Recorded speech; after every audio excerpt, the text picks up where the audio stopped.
Speed, strength, stealth and power. The submarine is a mean machine. It takes man into a hostile world.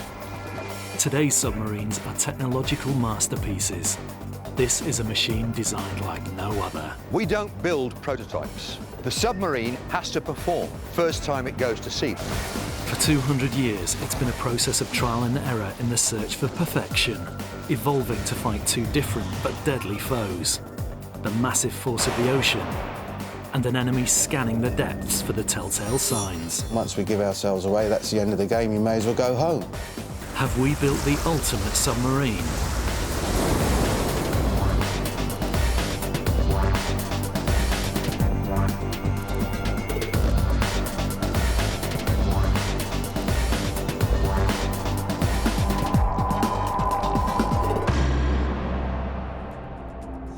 This is HMS Trafalgar, one of the Royal Navy's ultra-quiet, super-fast submarines. Its weaponry can take out targets 1,000 miles away. Its nuclear-powered propulsion delivers an astonishing 15,000 horsepower. This is where we are today, but how have we got here? Submarine design has been evolving for centuries. The dream of travelling underwater existed long before it became a reality. Man had fiddled around with the concept of the submarine for hundreds of years. All kinds of prototypes have been built, but they all hit the same stumbling block: how to devise an effective means of propulsion. In 1897, an Irish-American inventor had a flash of inspiration. And then along comes a man called John Philip Holland, who had the notion of marrying the internal combustion engine with the battery. And therein really lies his genius. Here's Holland 1, a product of that genius. Built in 1901, it used a petrol engine to drive it on the surface. But this engine did a second job. It charged an electric battery, which in turn would propel the submarine underwater. Holland's early designs had been driven by a desire to build a weapon to attack the hated Royal Navy.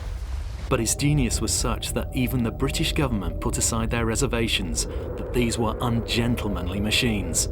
Holland 1 was the first ever Royal Navy submarine. But its great strength, its petrol engine, was also its Achilles heel.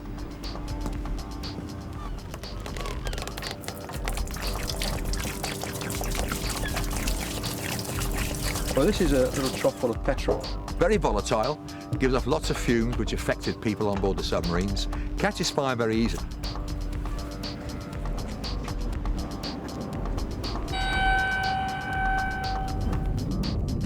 A lot of explosions and fires on the early submarines. A safer, more stable fuel was needed. The obvious candidate was diesel.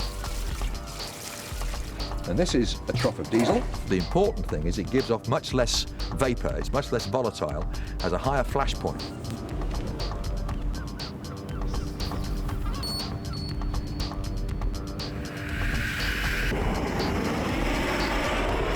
It takes the concentrated flame of an industrial blowtorch to set it alight. First used by a French submarine in 1903, by World War I, diesel was the fuel of choice in every Navy's submarine fleet. But it was the German Navy that would really exploit the diesel-electric engine. By World War II, their U-boats had evolved into highly reliable, deadly submarines. They wrought havoc in the Battle of the Atlantic. But even the U-boat was still reliant on electric batteries for underwater propulsion. The big limitation that a diesel submarine had was that it had to charge its batteries. It was totally dependent, at the end of the day, when dived, on its batteries. And to recharge those batteries, the submarine had to come back to the surface every 24 hours. The diesel engine that charged them needed to take in air. The time that a diesel submarine was most vulnerable was when it was recharging its batteries. Underwater, the submarine was almost invincible. On the surface, it could be a sitting duck. By the end of World War II, the days of submarine supremacy seemed numbered. Then came a new kind of fuel, nuclear power.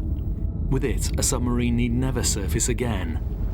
The American submarine Nautilus was the first to use nuclear propulsion. In 1955, when USS Nautilus made the famous signal underway on nuclear power, it was announcing that the world had seen its first true submarine. Nautilus marked a step change in the way a submarine could be used. With the arrival of nuclear submarines, you got a submarine that was effectively a true submarine. It really was independent of the air, of the atmosphere, and that gave it a tremendous capability. This is one of Britain's first nuclear submarines, HMS Courageous. Built in the late 1960s, its energy source was equivalent to the output of a power station. Rupert Best was one of the Royal Navy's nuclear pioneers. He was a key member of Courageous's construction team and went on to captain her during the Falklands War. The thing that really struck one in seeing her launch and then joining her was how much very much bigger and a much more substantial vessel she was than anything I'd served in before. And that size and, of course, the capability of nuclear power gave her qualities which a conventional submarine would never have had and never could have. Submarine propulsion had been transformed. With unlimited power, the submarine could go anywhere in the world, and for the first time, it was faster than a surface ship. Now, the ultimate submarine was becoming a reality. Of all the threats the submarine must face, there is none more dangerous than the sea itself. They live in a naturally dangerous environment. The sea is just waiting to get in, so you've got to keep her out. A submarine's hull has to withstand the enormous forces of water pressure. The deeper it goes, the greater the strain. At 200 meters depth, there's a force of 150 kilograms pressing in on every square centimeter of the hull. At 500 meters, this is more than doubled. Submarine designers had always built their hulls to a safe theoretical working depth. But what would happen if a submarine went beyond this limit? In 1945, they decided to find out. At the end of World War II, the Royal Navy took a number of redundant S-class hulls and literally put them into deep water to wait for the moment that they crushed. These dramatic tests gave us startling insight into the limits of the pressure hull. You had an absolute percussion. It was like a gun going off. Literally went from creaking pressure to snap. The whole thing imploded. In one sense, from a submarine point of view, that's quite reassuring. At least it'd be quick.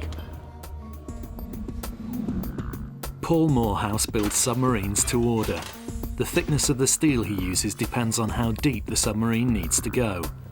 The inner core of the submarine, the pressure hull, has to be able to withstand it. This pressure hull here is designed to dive to 300 meters, and it's made of steel, high-grade steel, which is 16 millimeters thick. And it needs to be all of that because the pressure outside is 30 times as high as it is normal atmospheric pressure. But weight limits how thick the steel can be. Sometimes people think that you have to have it heavy to make it sink, but in fact we have to keep things light because we want to go as deep as we can. The solution to the strength-weight equation is to make the pressure hull round. Roundness distributes the water pressure evenly, but the masterstroke came in the early 19th century with a deceptively minor addition: metal ribs. If we didn't have these ribs, then it would be a little bit like a Coke can. It's very easy just to squash a Coke can because it can't resist outside pressure. You can very easily put a dent in it. And if you didn't have any ribs, it would be the same with a submarine hull. It would be easy to put a dent in. And as soon as it started to go, then it would collapse all the way. So just how much difference do these ribs make? This is one of the largest pressure chambers in the world. Fully flooded, it can simulate sea depth of 1,000 meters, beyond the pressure that most Navy submarines can withstand.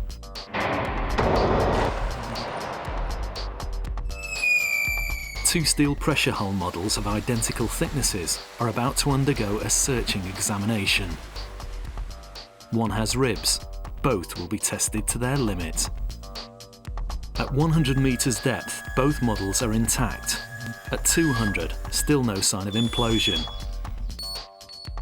Then, at 300 meters, the ribless model collapses. The ribbed vessel is yet to show any sign of stress. Then finally, at 400 meters, a spectacular double collapse. The test models were identical, but the addition of 3 small ribs enabled one to go 100 meters deeper before imploding. So the ribbed cylinder gives the pressure hull the strength it needs to keep out the phenomenal force of the sea. But a submarine needs more than just strength and speed. Control is vital. It has to be able to maneuver underwater. To do that, it needs wings.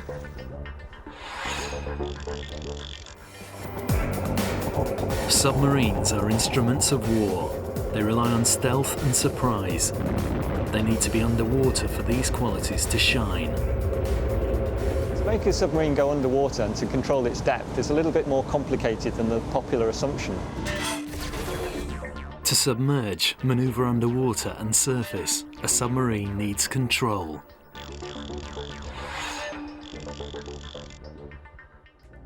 Early submarine designers grappled with the problem of how to control their submarines. To submerge was easy enough, but to return to the surface, another matter. Whatever the shape or size of the submarine, the big problem was getting the weight right, because this determined the buoyancy. Even today, this is an issue. The weight of the submarine is absolutely critical. We weigh all the equipment that goes on board. We even weigh things like pipe clips. We know how heavy electrical cable is by the meter. So we know how much weight we're putting on the submarine. And there is a whole department which concentrates solely on weight control, because that will define its buoyancy, its stability, and all these other naval architecture parameters. By the late 19th century, submarine designers had learnt that by attaching ballast tanks to the hull and letting water into them, they could make the submarine submerge. For the diver, his ballast tank is the jug. But to return to the surface, the water had to be pumped out. This was very difficult with manually operated ballast tanks. The breakthrough came in 1888, when a French submarine used compressed air for the first time to force the water out. This meant that at last, a submarine could determine precisely when and how quickly it returned to the surface. Buoyancy control had been cracked with compressed air, but there was still the problem of how to maneuver the submarine effectively underwater. Within 5 years, the French had again provided the answer. Give a submarine wings. A lot of people don't realise that a submarine essentially flies on its hydroplanes like an aeroplane. The only way it can move in the water, up or down, or through the water, is by being propelled, and by the diving surfaces, the hydroplanes, forward and aft, which tilt to drive you down, tilt up to drive you up. The French Navy added small horizontal wings to the front of an experimental submarine. They behaved in a similar way to a fish's fins.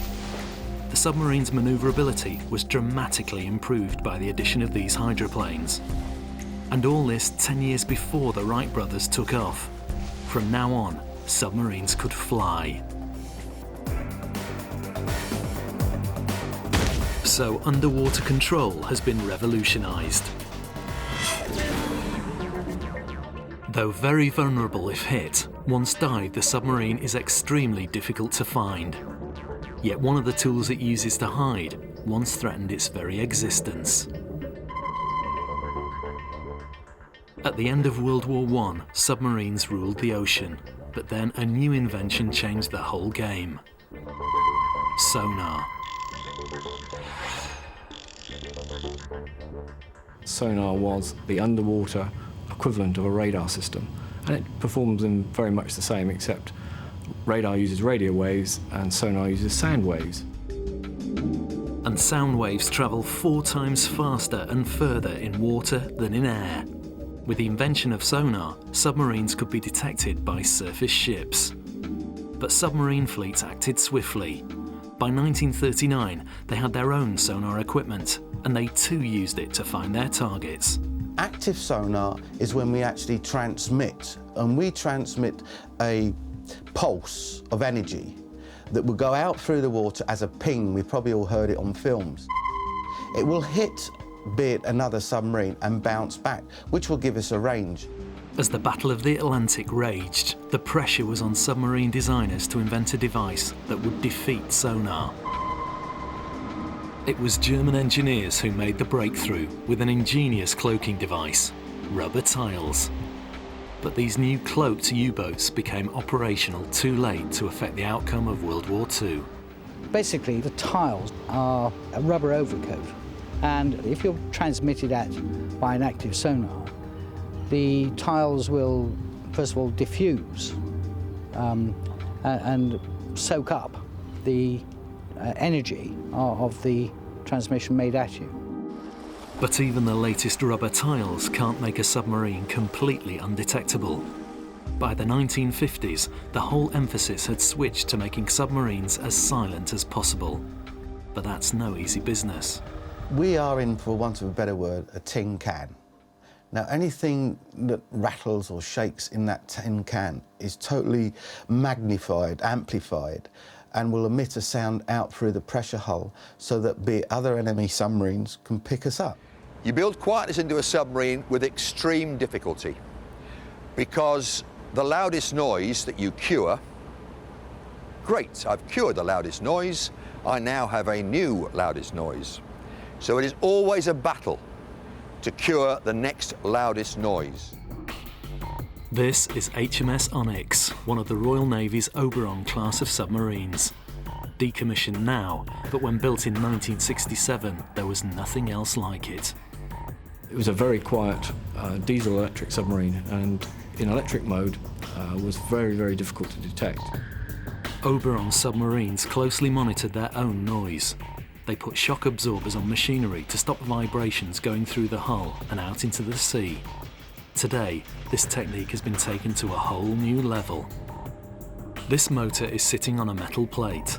Sensors have been connected to measure the sound waves transmitting through the metal plate into the water. The noise generated is displayed on these screens. But when a piece of foam rubber is inserted between the motor and metal plate, a dramatic reduction can be seen. In submarine construction, this is known as rafting. Keith Gain served as a sonar operator on Royal Navy submarines. He followed a strict Cold War regime of silence as they sneaked up on Soviet ships. We would shut down all unnecessary machinery, i.e. fans, anything that's going to make a noise. Keith used listening devices called hydrophones to eavesdrop on the Russians. Picking up sound in the water like this is called passive sonar. A passive sonar is where you just want to listen to the information that's in the water around you. We have a ball hydrophone here, which is commonly used in sonar systems. If this was dipped into the sea, it would be very much like a microphone, which you could listen to all the underwater sounds. Keith and his fellow sonar operators could almost hear a pin drop. Say if someone in the engine room, for instance, and was doing a repair and he had a spanner and he dropped that spanner onto the deck plates, you would get a crash which would be like banging a drum, basically. And you would hear that for 50, 60 miles away. Contact bearing 220, classified warship. With passive sonar, Keith's submarine could get a contact and sneak up on an unsuspecting enemy. We'd have a listen to what was going on, what was being said over the intercoms and communications.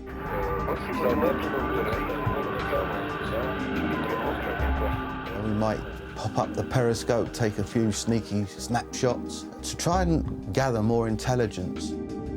This was a very dangerous game. On one occasion, noise from a chip propeller nearly gave Keith's submarine away. The whole back end of the submarine was shaking like a dog shaking its tail and resonating a very loud noise. Keith and his crew were lucky. On another day, this could have proved fatal. Much depended on the sonar operators. They relied on their own skill to distinguish the manifold noises of the sea. It's fascinating, the sea noises. You have the snapper fish, like that sort of noise. You have the wailing noise of the whale, which is like cries in the ocean. And when you're under the ice, and say at the North Pole as submarines go up there, you hear the ice crunching and creaking and moaning. It's very eerie but very fascinating noise. It's very difficult to discriminate sometimes between what might sound like a submarine target and is actually a seal or a groper fish or a whale. In the late 1990s, sophisticated computer sonar analysis was introduced on all Royal Navy submarines. It classifies different underwater noises. It helps the sonar operator make sense of the sounds he hears, each with its own acoustic signature. You could get, say, a fishing vessel, and it's very fast revving, it's got a high-speed diesel engine in. Of a merchant ship, On a warship, it might be.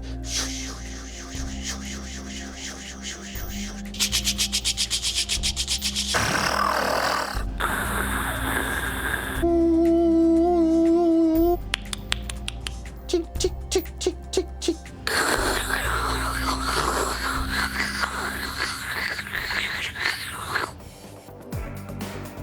So the modern submarine is a highly evolved weapon of detection. It uses ultra-sensitive ears for both defence and attack.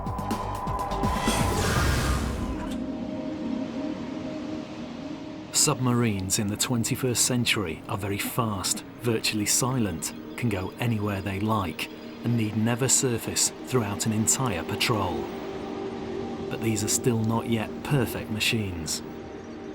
The loss of 4 Russian submarines since 1970 highlight the dangers of nuclear power. Even the nuclear reactor may eventually become obsolete. One day, somebody will have a breakthrough on battery technology. That, combined with fuel cell technology, may very well write the end of nuclear-powered submarines. In the never-ending search to build the ultimate submarine, others foresee a different future. Not so much changes in technology, but a rethinking of the whole role of submarines. The submarine of the future will be a mother ship fitted with lots of remotely operated babies. And these babies will have a variety of roles. There'll be mine hunters, there'll be intelligence gatherers, there'll be communications surveyors. So you're going to end up with a highly flexible, multi-role, invulnerable sea control machine. And it's a very exciting prospect.